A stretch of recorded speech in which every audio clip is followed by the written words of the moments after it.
அனைவருக்கும் வணக்கம். சில பேர் பார்த்தீங்கன்னாக்கா நல்ல வசதி வாய்ப்போடு இருப்பாங்க, பணம் காசு நிறைய புரண்டுக்கிட்டே இருக்கும். ஆனால் சொந்த வீடு அப்படிங்கிற ஒரு யோகம் மட்டும் அவங்களுக்கு அமையவே அமையாதுங்க. ரொம்ப கஷ்டப்பட்டு சம்பாதிப்பாங்க, நிறைய பண வரவு இருக்கும், தொழிலில் லாபம் இருக்கும். ஆனால் இந்த வீடு கட்டுற யோகம் அப்படிங்கிறது மட்டும் அவங்களுக்கு இருக்கவே இருக்காது.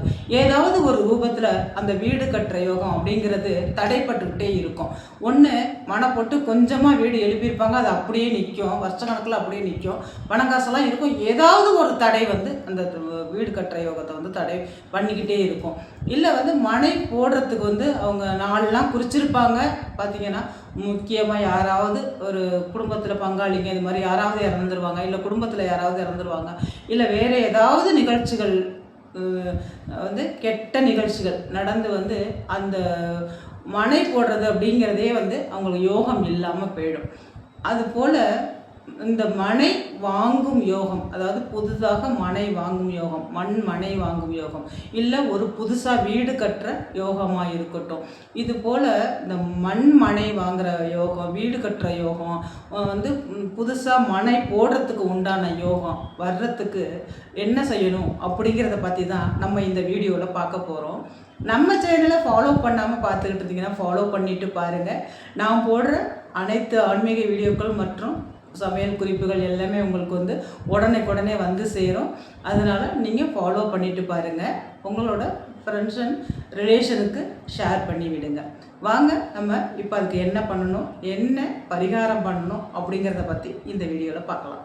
முருக பகவானுக்கு உகந்த செவ்வாய்க்கிழமையை இந்த முக்கியமான மனை வாங்கும் யோகத்துக்கு, மனை போடும் யோகத்துக்கு, வீடு வாங்கும் யோகத்துக்கு நீங்கள் செவ்வாய்க்கிழமையை நீங்கள் தேர்ந்தெடுத்துக்குங்க.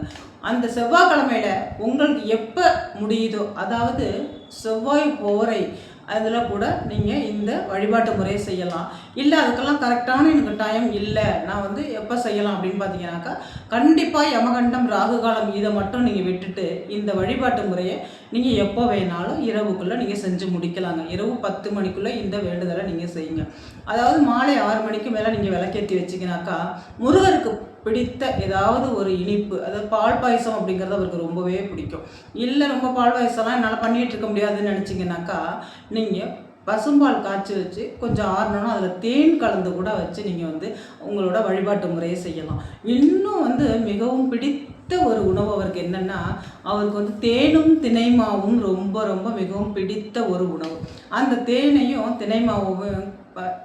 தினைமாவையும் கலரி 2 உருண்டையை பிடிச்சி வச்சு கூட நீங்கள் அவருக்கு நைவேத்தியமாக வச்சு இந்த வேண்டுதல்களை நீங்கள் அவர்கிட்ட வைக்கலாம். நீங்கள் என்ன செய்யணும் அப்படின்னு பார்த்தீங்கன்னாக்கா, உங்களுடைய பூஜை புனஸ்காரங்கள், அதாவது தீப வழிபாடு எல்லாத்தையும் முடிச்சுட்டு அவருக்கு நீங்கள் என்ன பாடல்கள் உங்களால் நீங்கள் டெய்லி பாட முடியுமோ, இல்லை செவ்வாய்க்கிழமையில் பாட முடியுமோ, கந்த சஷ்டி கவசம், கந்தர் அலங்காரம், கந்தர் அனுபூதி, வெறும் முருகப்பெருமானுக்கு நிறைய பாடல்கள் பாராயணம் பண்ணலாங்க. தினமும் நிறைய பாராயணம் பண்ணலாம். அந்த பாடல்களெல்லாம் பாராயணம் பண்ணிவிட்டு ஒரு வெள்ளை பேப்பர் எடுத்துக்குங்க. இல்லை நான் எப்போவுமே பூஜை அறையில் இந்த வழிபாட்டு முறைக்காகவே எழுத வேண்டியதெல்லாம் அதில் தான் எழுதி வச்சுருப்பேன்னா அதில் கூட நீங்கள் எழுதலாங்க. மேலே முருகனுக்கு உகந்த நம்பரான இந்த 6 அப்படிங்கிற எண்ணை எழுதிடுங்க. 6 முருகனுக்கு 6 தான். அந்த 6 அப்படிங்கிறத 6 முறை எழுதிடுங்க. 6 6 6 6 6 6ன்னு 6 முறை அந்த 6 எழுதிட்டு கீழே எனக்கு, இல்லை உங்களுக்கு நீங்கள் மனை ஏற்கனவே இருந்துச்சுன்னா, எனக்கு புதிதாக மனை புதுசாக வீடு கட்டுற யோகம், வீடு கட்டும் யோகம் வேண்டும் அப்படின்னு சொல்லிட்டு எழுதுங்க. 6 முறை எழுதுங்க. இல்லை எனக்கு இடமே இல்லை, மனையே இப்போ தான் புதுசாக வாங்க போகிறேன் அப்படின்னாக்கா, எனக்கு மனை வாங்கும் யோகம் வேண்டும் அப்படின்னு சொல்லிட்டு 6 முறை எழுதுங்க. மேலே முதல்ல 6 அப்படிங்கிற எண்ணை 6 முறை ஒரே வரியில் 6 முறை எழுதிடுங்க.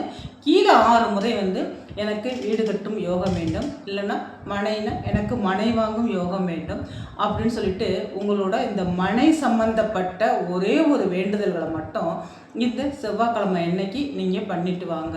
இதை 6 செவ்வாய்க்கிழமை இது ஒன்றும் இல்லை, நீங்கள் பேப்பரில் நீங்கள் முருக பகவானை வேண்டிக்கிட்டு பேப்பரில் எழுத போகிறீங்க, அவ்வளோதுதான். நீங்கள் 6 செவ்வாய்க்கிழமை அந்த நேரம் எப்போ காலையில் 6 செவ்வாய்க்கிழமையும் காலையில் எழுதுங்க. இரவுனா 6 செவ்வாய்க்கிழமை இரவு நேரத்தில் நீங்கள் எழுதுங்க. அதுபோல் நீங்கள் எழுதிட்டு வாங்க. எழுதி முடிச்சுட்டு கடைசியாக மஞ்சள் வச்சு அது மேலே குங்குமம் கொஞ்சம் வச்சுடுங்க.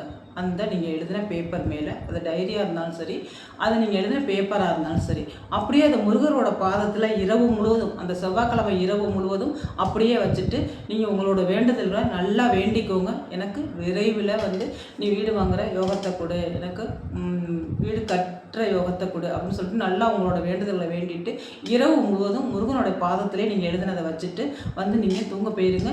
காலையில் அதை எடுத்து நீங்கள் எப்போவுமே மேலே வச்சுருவீங்கள்ல, செல்ஃப் மேலேயே உள்ள சாமி ரூம்லேயே அந்த நவுத்தி, ஏன்னா நமக்கு இடைஞ்சலாக இருக்கும் சாமி பாதத்தில் இருக்கிறது அந்த டைரி இல்லை அந்த பேப்பர். அதனால் அதை எடுத்து நீங்கள் ஓரமாக வச்சுருங்க. அது பாட்டுக்கு இருக்கட்டும். இது மாதிரி தொடர்ந்து நீங்கள் ஒரு 6 வாரங்கள் செஞ்சுட்டு வரும்போது நல்ல ஒரு முன்னேற்றம் இருக்குங்க. உங்களுக்கு ஏதாவது ஒரு ரூபத்தில் தானே யாராவது இந்த மாதிரி மனை இருக்குது வாங்கிக்கிறீங்களா அப்படின்னு கேட்பாங்க. இந்த வீடு கட்டுற தடைகள் எல்லாம் போய் இந்த கிரக தோஷங்கள் இருந்தால் தான் ஏதாவது தட்டிட்டு போகும். அதனால் அந்த தோஷங்கள் எல்லாம் போய் உங்களுக்கு மனை போடுற யோகம், வீடு வாங்குகிற யோகம், வீடு கட்டுற யோகம் உங்களுக்கு விரைவிலேயே இந்த 6 வாரம் முடியறதுக்குள்ளேயே சில பேருக்கு பார்த்தீங்கன்னா அந்த அதிர்ஷ்டம் கதவை தட்டும். சில பேருக்கு பார்த்தீங்கன்னாக்கா 6 வாரம் முடிஞ்சு கூட 1 வாரம் கூட போகலாம். அதுக்காக உங்களோட வேண்டுதல்களை நீங்கள் நிப்பாட்டிட்டு மனசை தளர விடாதீங்க. கண்டிப்பாக அந்த வேண்டுதலை நீங்கள் முருகப்பெருமான்கிட்ட வச்சிங்கன்னா நிறைவேற்றி கண்டிப்பாக உங்களுக்கு கொடுப்பாருங்க. அந்த நம்பிக்கையோட இந்த வேண்டுதலை முருகப்பெருமான்கிட்ட வச்சு உங்களோட வேண்டுதல்களை நீங்கள் வேண்டிக்கிங்க. கூடிய விரைவிலே நீங்கள் நினைத்த காரியம் கண்டிப்பாக நிறைவேறும். உங்களோட ஆசைகள் நிறைவேறும். உங்களோட வீடு கட்டும் யோகம் நிறைவேறி நல்ல ஒரு நிலைமைக்கு, மேம்பாட்டு நிலைமைக்கு வருவீங்க. நன்றி.